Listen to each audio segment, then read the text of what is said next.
Since the beginning of recorded history, the human race has been at war. First with members of their own family, then their fellow countrymen, and finally nations at large. Yet perhaps the starting ground for all these conflicts lays somewhere deeper, within the very character of the human condition, in the dark, untouchable crevices of the human heart. It is said that the first iniquity of free will began even before the maiden pilgrimage from the embryo, preceding the very creation of the earth itself, in the forelife of souls in the heavenly realms. The dawn of warfare, some believe, was initiated by a fallen angel whose trespass against God was pride. In ancient Babylonia, in an age so long ago that the exact millennium remains in question, the Tower of Babel began construction. It was to be the single greatest achievement of the human race. A tower so tall that its summit would reach the heavens, and by it prove to the world that their race was superior. It would be God's irony that it would never be finished.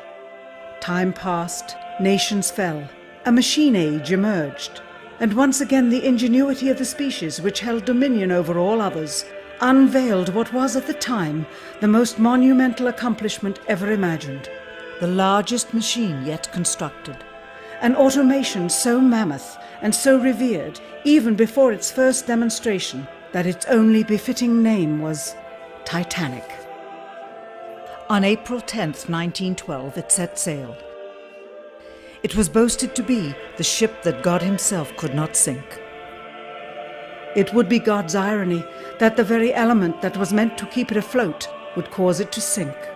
Water, frozen water, in the form of an iceberg. Not even one voyage did it complete. And then the next age embarked into the annals of human history, perhaps the last age, the space age. Competition for victor was unparalleled. Powerful nations spent billions in unabashed rivalry to outdo the other. The Soviet Union launched the first orbiting satellite, the first animal, the first man. They had logged 500% more hours in space than the United States. And in June of 1969, they launched an unmanned probe to the moon to retrieve the first soil sample from another world, just 1 month before Apollo 11. That's how close the race was. Had their unmanned probe not crash-landed into the lunar surface, the first moon rock brought back to Earth would have been by the Soviet Union. Richard Nixon, president at the time, had this to say about the latest work of the human hand.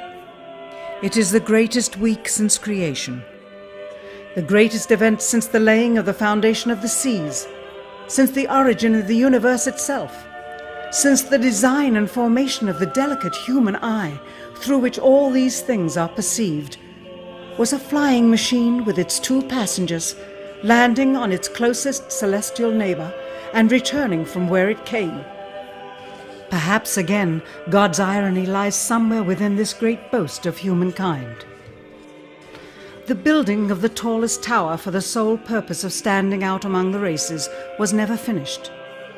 The machine that was so great that it was said to be untouchable by even God never completed its first voyage. And finally, the crowning achievement of humankind, the greatest boast of the species, the event in human history most associated with pride in our own accomplishments, landing on the moon. 20 years later, and years behind schedule, the same space program couldn't put into Earth orbit a telescope with a lens that focused. And yet 2 decades earlier, a mission 100 times more complicated worked on its first occasion. With close scrutiny of the motives of the zealous Nixon administration, a critical examination of the entirely government-controlled press coverage, and newly discovered footage of the crew of Apollo 11 staging part of their mission, we wish to detail what may come to be the greatest government conspiracy of all time. A funny thing happened on the way to the moon.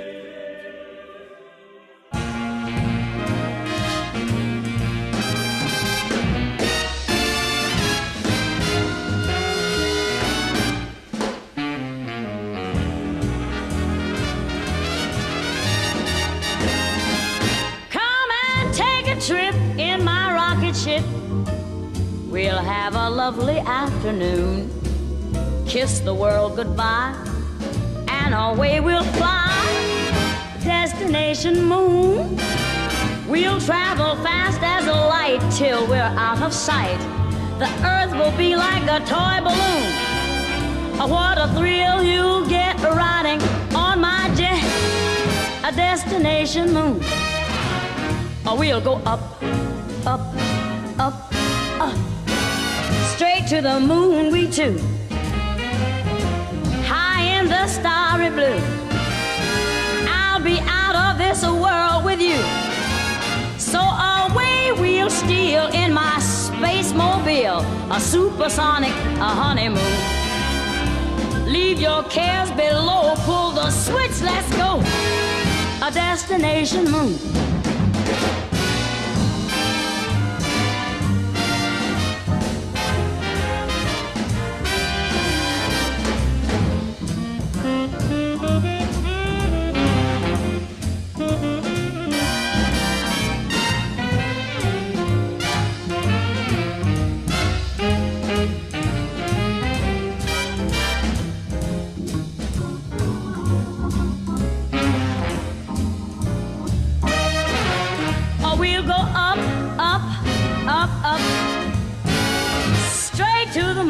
Too.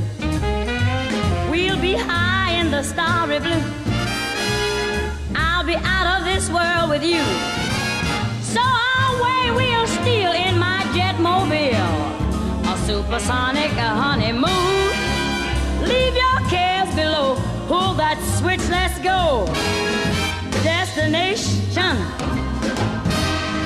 We're flying high up in the sky. Destination moon.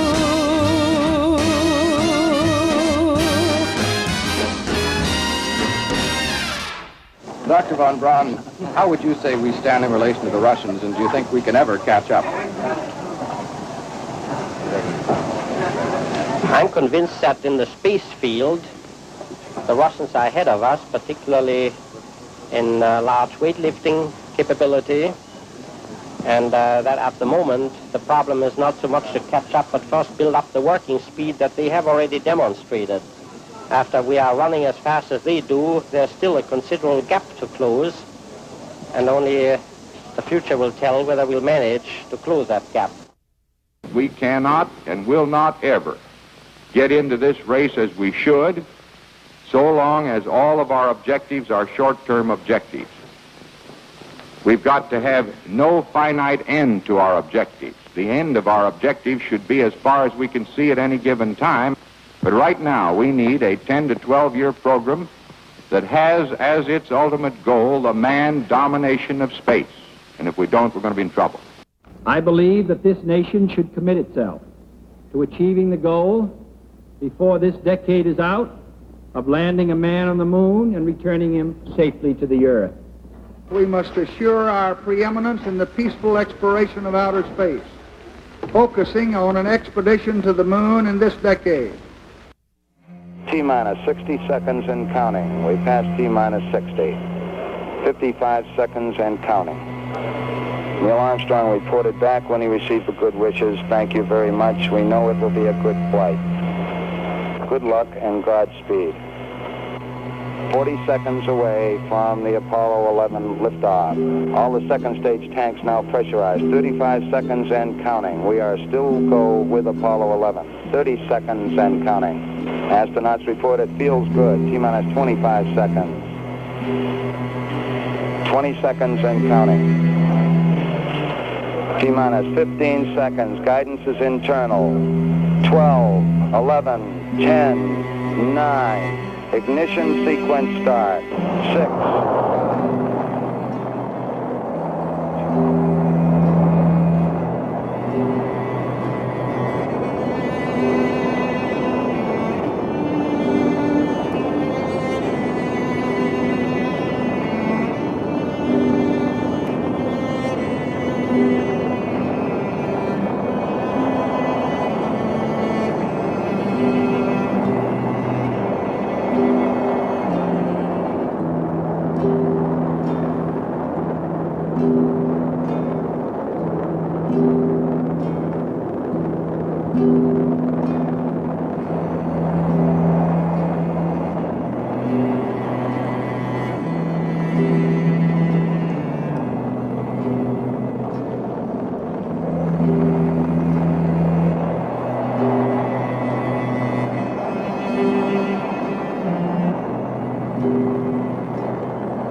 Unbeknownst to the citizenry, high above the Earth, beginning at an altitude of 1,000 miles and extending an additional 25,000 miles, lay lethal bands of radiation called the Van Allen radiation belts.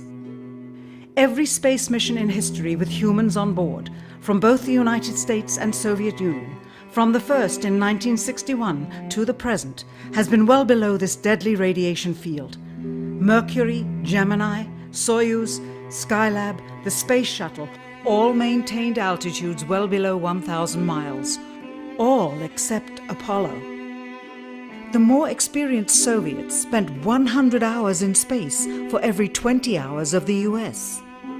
In order to survive the hour-and-a-half journey through this radiation field necessary to reach the moon and return, solid lead shielding between the astronauts and the exposure outside would be required.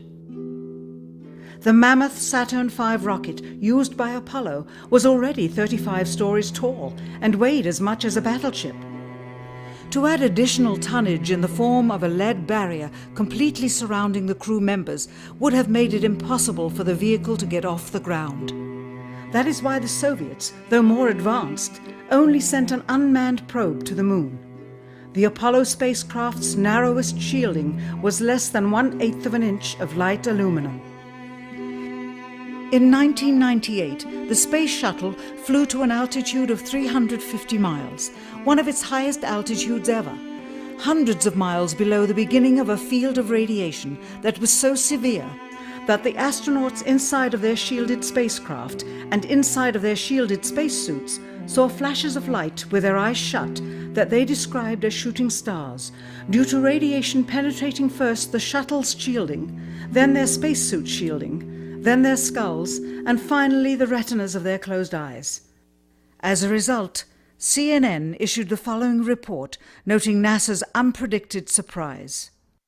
The radiation belt surrounding Earth may be more dangerous for spacewalking astronauts than previously believed. Scientists say the phenomena known as the Van Allen belts can spawn killer electrons when the Earth's magnetic field changes. These electrons that are being studied could have an important effect, not only on satellites, which has happened in the past, but could also affect the astronauts by creating large doses of radiation that could influence their health. The electrons can penetrate through various materials, including spacesuits, and can pass through, in fact, the walls of the space station, and can create high charges deep inside of these objects. President Kennedy, a man of political, not scientific background, set the irrevocable goal of landing a man on the moon by the end of the 1960s, just days after America's first astronaut had spent a mere 16 minutes in space, not even achieving a single orbit around the Earth. We choose to go to the moon in this decade and do the other things, not because they are easy, but because they are hard. We take an additional risk by making it in full view of the world. But as shown by the feat of astronaut Shepard, this very risk enhances our stature when we are successful. The technology necessary to launch the massive Saturn V rocket and an intercontinental ballistic missile is 95% similar.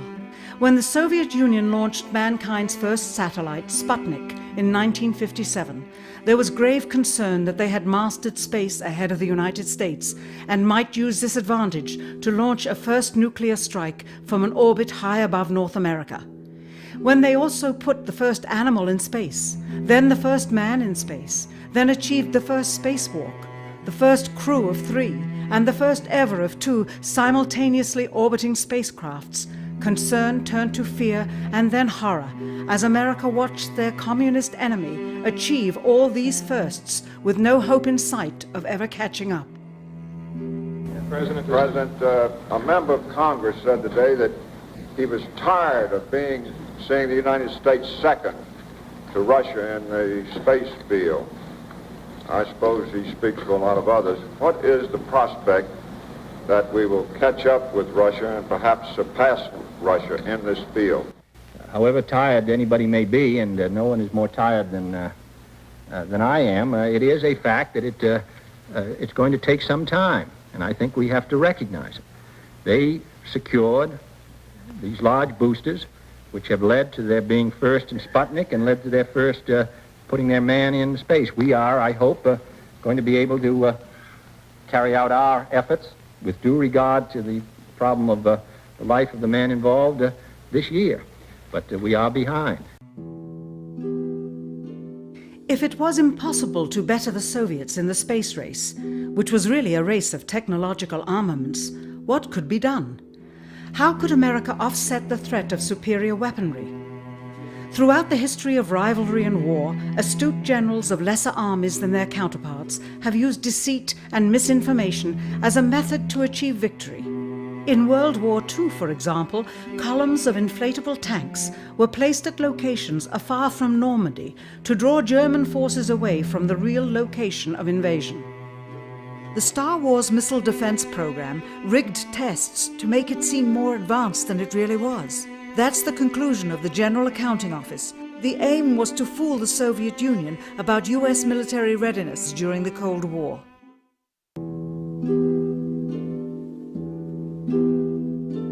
Certainly, it was not possible to fool just the Soviets about US strategic capability in the 1960s, while somehow informing 200 million Americans of the truth secretly. In order for them to believe the United States had the capability to go to the moon, everyone would have to believe it. Furthermore, the pride of a nation was at stake, and the goal of a martyr, not to mention the growing unrest domestically of a government throwing tens of thousands of lives away in a foreign war riddled with contradiction and ambiguity. In addition, the Apollo program had already spent billions of dollars. If it failed to achieve its goal with such an investment, it would indeed be a large and bitter pill for the taxpayers to swallow. The cost of the program, whose sole goal was to be the first to plant a flag on the lifeless rock just outside the Earth, if adjusted for inflation to the 21st century, was $135 billion. With a profit margin of just 7%, this would be equal to over $9 billion profit going to the privileged contractors chosen by their friends at NASA. If the machinery was in fact only achieving Earth orbit, as other earlier missions had already done, then the completion and functionality of the other components would not have been as important, and even more profit would have been made. $135 billion could feed 2 million people for their entire lives. It could also buy 2 million two-bedroom houses. Yet how could such an undertaking be kept secret, and for such a long time? To the latter, one needs only to remember that an unsolved riddle, 6 years older, the assassination of President Kennedy, still daunts the minds of the vast majority of Americans. As a parent of a conspiracy, as his assassin being assassinated himself, the truth of the matter has still escaped history. In keeping a secret of the magnitude of the Apollo missions being fraudulently created, one turns to the Manhattan Project for comparison. Surreptitiously building the first nuclear bomb during the early to mid-1940s involved 129,500 people over a 3-year period. Yet the secret did not get out. A quarter century later, the art and technology of espionage inevitably improved, narrowing dramatically the number of players in the know of a large clandestine operation. Just 1 year before the first mission to the moon, NASA launched the Tetra satellite, specifically designed to simulate flight data coming from the moon, so that the ground crews could rehearse the landing, much as the astronauts did in their own simulations.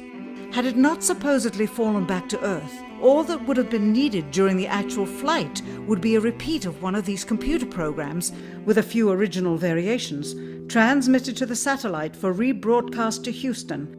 Scores of computers and their deceived operators on the ground would then receive prearranged information, including the alleged location, altitude, and fuel consumption of the spacecraft, as if it were descending to the moon's surface. If the Soviets tried to find the actual location of an Apollo crew in the hundreds of thousands of miles surrounding the Earth and the moon, it would be tantamount to trying to find a rowboat in the Atlantic Ocean. The fact that the Apollo program was so departmentalized, with various construction and test sites around the country, meant that only a few people saw the whole picture. And for the first time ever, there was no independent press coverage of such an historical event.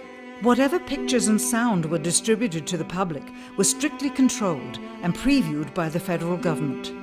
They were then disseminated unchecked until this hour. For who would realize that the unthinkable was not only possible, but absolutely true?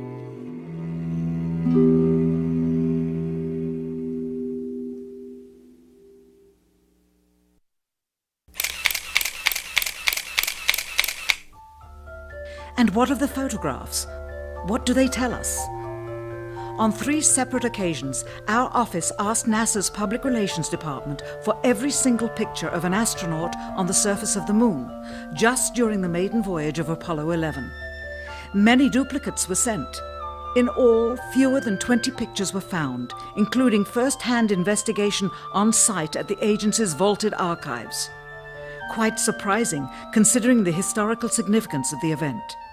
These very photographs are the same ones circulated year after year on anniversary commemorations. It is estimated that in just the first 60 minutes on the Moon, motivated by the tenuous nature of the circumstances, many more exposures could have been expediently taken. Also surprising is the scarcity of photographs of the mission's chief pioneer, Neil Armstrong. The greatest achievement in human history, and of the man whose first step echoed around the world, dawning a new age of scientific enlightenment, there is only one full-body picture of him on the Moon, besides this ghostly reflection. This one, taken by an automatic camera mounted on the side of the lunar module. Perhaps he feared liability should the whole conundrum later become unraveled. Perhaps he has forgotten that he attested to the authenticity of the event with his signature on this plaque engraved by the federal government. In fact, in the more than 30 years since the event, aside from NASA's initial press conference and the occasional brief anniversary remarks where few questions were permitted, he has never given one on-camera interview to anyone, ever. From an analytical standpoint, photographic anomalies have to be sought out with an understanding of lighting and shadows. The most straightforward is simple. When objects are lit solely by the sun, as all the scenes on the Moon were said to be, after all, lighting equipment was not only impractical, it was unnecessary in bright sunlight, then all shadows, regardless of the landscape, will run parallel with one another and never intersect, as shown by this example. In these seldom-seen photographs, obtained from a rarely used auxiliary NASA archival site, it is clear that these scenes were lit with artificial light. These shadows, which are cast at different angles, are evidence that a second light source is being used. In addition, the sun would not cause an isolated hotspot like this, only an artificial light would. Again, intersecting shadows and another hotspot. And again. And again. It is simply impossible for this picture to have been taken with sunlight on the Moon. Here, the shadows are shown to be as black as pitch. And yet here, completely in a shadow, the astronaut is lit up like a Christmas tree. How can this be? Or this, on the shadow side of the lunar module. In this magnification of an Apollo photograph, a rock, very likely a papier-mâché prop because of the crease here, is categorized with the letter C. In later releases of the same picture, the letter is gone, probably airbrushed out. Here, a crosshair, which was burned directly into the image from the film plate, and thus should always appear on top of the objects in the photograph, appears behind the object in this scene, clearly revealing a composite of 2 pictures into one. Someone apparently forgot to create a burn crater underneath the lunar module's 10,000-pound thrust engine, despite the fact that during ground tests there was a real concern for the vehicle falling into the hole the engine created as it descended. Here is a depiction based on the latest specifications and scientific data. In these enlargements, it looks as though the lunar module was simply placed there. Not even one speck of moon dust on the landing pod. As a result, all subsequent flights had to have the same discrepancy, which was explained away by the effect of no atmosphere. And what about stars? On the moon, with no atmosphere, they must have been quite a sight to behold. Yet there is seldom any mention of them, if ever, by any of the astronauts on any of the missions. Undoubtedly, creating a mural with all the constellations properly placed in the sky would have been virtually impossible to create accurately, much less realistically. A competent amateur astronomer would have been able to call attention to the slightest error in measurement. The answer? Not to talk about the stars. Ever. In their post-flight press conference, it was the only question to which Neil Armstrong responded with an absence of memory. When you looked up at the sky, could you actually see the stars and the solar corona in spite of the glare? We were never able to see stars from the lunar surface or on the daylight side of the moon by eye without looking through the optics. I don't recall during the period of time that we were photographing the solar corona what stars we could see. I don't remember seeing any. Years later, though, Michael Collins would remember seeing the elusive stars and wrote about them in Expeditions to the Moon. It seems his memory improved the older he got. Why don't stars appear in any of the photographs? Simply because the proper, mostly closed exposure setting for the camera's iris, set that way to compensate for the bright sunlight on the moon's surface, completely diminished the faintness of relatively distant specks of diminutive light. This answer is true. It does not, however, explain why they never took any pictures of the stars by themselves, with an exposure setting perfect for them. While they took 3 automobiles to the moon, they never took a photographic telescope. Had they done so, they would have been able to see farther into the universe than had ever before been realized. If they had taken a telescope and were not actually on the moon, they would have had to concoct undiscovered galaxies that might one day prove to be non-existent. The cost of the 3 moon rovers in 21st century currency? Nearly $60 million each, though they had fewer parts than a Jeep. Where was all this money going? Then there's the flag, blowing in the wind, at least twice, on the atmosphereless moon. We can only guess that most of the missions were staged inside for fear of possible aerial or satellite reconnaissance from an unfriendly nation. The backpacks, designed for 1/6 gravity, must have had the cooling systems removed to allow for movement without falling over. With very near and hot studio lighting, that left one hot astronaut inside. Assuming that it was the astronauts inside, after all, their faces were always covered. The necessary mammoth amounts of air conditioning were probably responsible for the air current. Here the editor cuts to a still shot of the flag, just as the effect becomes noticeable. Here it is unchecked.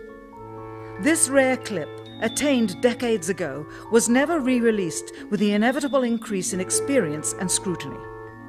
To demonstrate 1/6 gravity, a bouncy, floaty feel to the astronauts' movements would be similarly achieved with relative simplicity. Slow motion. You are viewing the scenes as they aired more than 30 years ago. Now let's look at them with the speed doubled. It becomes discernible that they are, in fact, in Earth's gravity, and are no more leaving the ground than they would on Earth. It is clear from these rarely seen color television pictures that the crew of Apollo 11 brought a high-resolution color video camera with them on their mission, yet the only pictures broadcast live from the moon's surface were these from a low-definition black and white camera.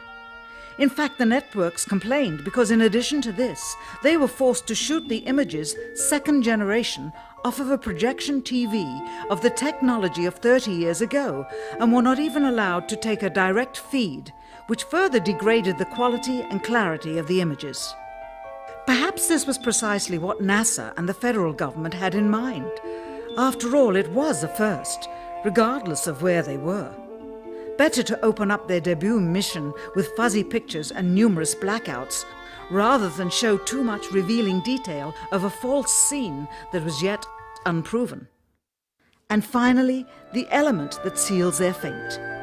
Of all the footage of Apollo 11 requested from NASA over a 5-year period, one gem was discovered just before the completion of this documentary. An old reel received by mistake.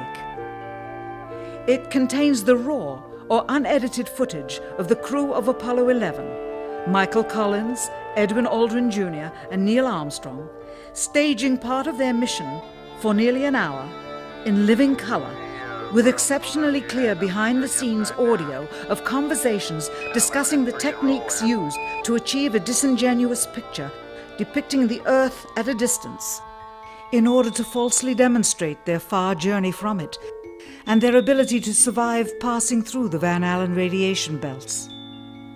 It cannot be misconstrued that this staging was done for some other reason prior to the mission, for the reel itself is slated and dated July 18th, 19th and 20th, 1969, the very days of the mission when they were said to be approaching and achieving lunar orbit. Furthermore, it is apparent they are in genuine zero gravity aboard the actual spacecraft, necessary to convince the mass media of their authenticity, just not any further than Earth orbit, as you will see. In this never-before-seen or heard footage, not only is the radio conversation between the astronauts and Houston Control audible, there is a secondary, private conversation taking place between the crew and a third confidential party, prompting the astronauts with what to say, when to speak, and how to effectively manipulate the camera to achieve the desired misleading effect. NASA claims that the Houston transmissions were the only ones taking place with the astronauts. Listen now as Houston Control initiates a conversation with the crew, only to find them too preoccupied with the behind-the-scenes trickery to respond. Moments pass and the oversight is picked up on by the clandestine third party, who quickly prompts them with talk. Immediately, Neil Armstrong speaks. Hello, Apollo 11. Houston, Goldstone says that the TV looks great. Over.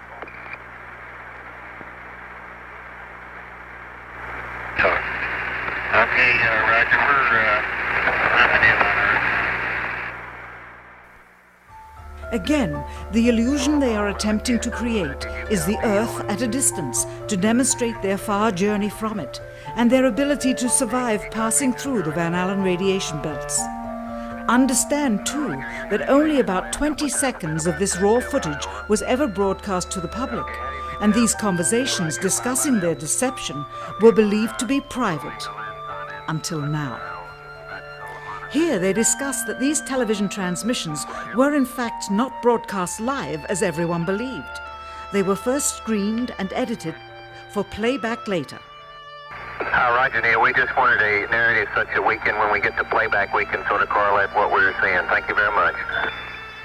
Here they discuss the fact that they have turned out the lights and have blocked out sunlight from entering the spacecraft through the other windows, as to not cause any reflected light to fall onto the spacecraft's wall in the foreground. Okay, very good. Well, we shut out the sun coming in some of the other windows into the spacecraft, so it's looking through the number one window, and there isn't any reflected light.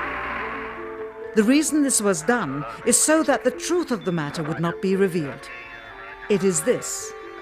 Though the federal government would have you believe that this is a view of Earth from a distance out of the spacecraft's window as it nears the moon, it is not.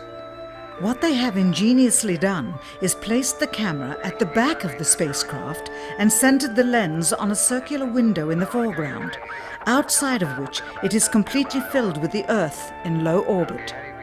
The circumference of the window then appears to be the diameter of the Earth at a distance, with the darkened walls of the spacecraft appearing to be the blackness of space around it. That is why they wanted the interior dark and blocked out the sun from entering through the other windows. Here you can see the extruded window, probably 2 inches thick at the bottom. This is because the Earth's shine is coming in at a downward angle. It also causes the Earth to appear to be an irregularly shaped circle, for you are seeing the outside of the window at the bottom and the inside of the window at the top, which together form 2 different sized halves of a circle. Subsequently, this take was never used. As they perfected the shot, a crescent-shaped piece of black material was inset slightly into the window to create the illusion of the Earth's terminator line dividing night and day. It is uncannily convincing. During this segment, intended to be edited and played back later for the worldwide television audience, dated July 18, 1969, Neil Armstrong condemns himself as he states that he is 130,000 miles out, or halfway to the moon, as the NASA flight log also states on this date, when he is in reality in low Earth orbit of a few hundred miles. Roger, Houston, Apollo 11. Calling in from about 130,000 miles out. Here, during another segment, also intended to air after review, Neil Armstrong falsely explains to the viewers how the shot is attained by putting the camera's lens to the window's glass, as it would have to be if they were the claimed distance away from the Earth. We only have one window that has a view of the Earth, and it's filled up with the TV camera. If the window was completely filled up with a TV camera, as he stated, then an astronaut's arm would not be able to get between the camera and the window, as it obviously does here in this outtake. South America becomes invisible just off beyond the Terminator or inside the shadow. You can also notice how the astronaut operating the camera reacted to the mistake by attempting to pan away from it. Blue cast, see white bands of major cloud formations across the Earth. This is a segment that they believed wasn't even being recorded, much less suitable for broadcast, for the lens was being zoomed out and the scene was being changed to that of an interior of the astronauts at work, and apparently the stop button popped back up on the recorder without notice. Here is the diffused work light that they used to see camera controls, but not throw light onto the spacecraft's wall. Here they remove part of the crescent insert.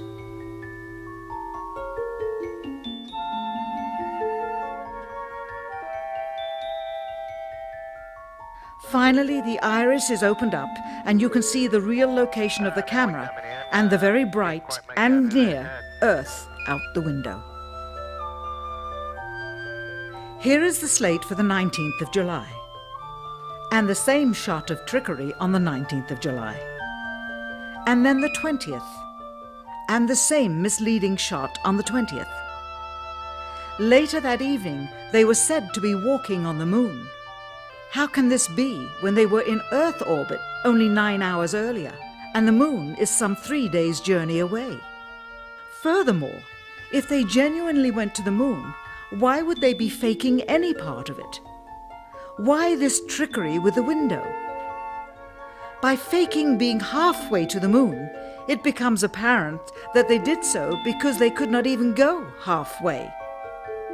It thus confirms that the stumbling block to their success was the lethal radiation of the Van Allen radiation belts.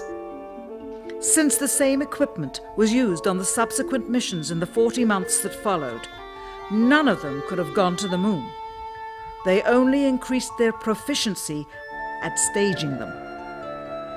When some TV viewers of the second manned mission to the moon telephoned the networks complaining that reruns of I Love Lucy were being interrupted, it became clear that for the taxpayers, once was enough. But it wasn't enough for the government and contractors. Billions of dollars of pure profit went with each return.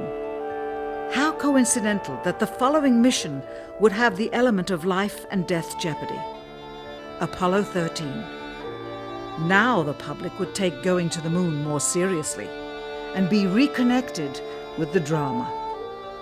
We now realize that perhaps the reason Neil Armstrong has never given an on-camera interview is because he doesn't want to lie anymore. What threats may have been made upon such honorable men or their families to possess their reluctant cooperation and later ill feelings towards perpetuating this still darkened hour in American history. NASA's highest-ranking official, James Webb, resigned without explanation just days before the first Apollo mission. Why, when he was on the threshold of achieving the greatest accomplishment of his career? All 3 Apollo 11 astronauts also resigned shortly after their return.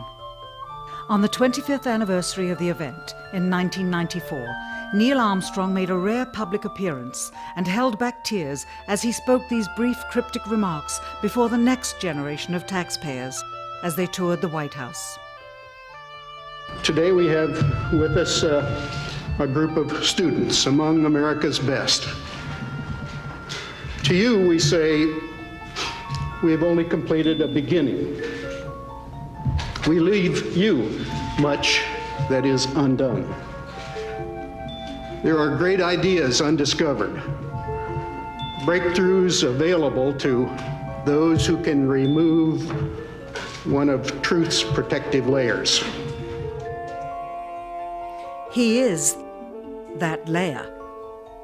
Perhaps someday soon, with the uncovering of this footage and its meaning, the true patriots of America will rise up or come forward and free the citizens and themselves from the sin that so easily entangles and from a federal government that needs to have the gangrene cut off.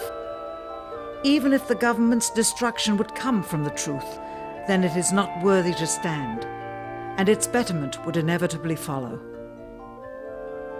All of us are mortal. All of us will die. Perhaps the seeking of a clear conscience before that hour will motivate the truth into the light. Perhaps as citizens we should offer amnesty for this and other crimes of history, for facts from those involved before the truth perishes with them. Why must we wait until the year 2017 to open the Kennedy assassination files? Perhaps they will not even be opened then, for the law that reluctantly stipulates their release says so with this clause, quote, with the exception of documents certified for continued postponement by the President. Whoever believes the citizens to be too immature for the truth are too immature for power. The truth will always set us free.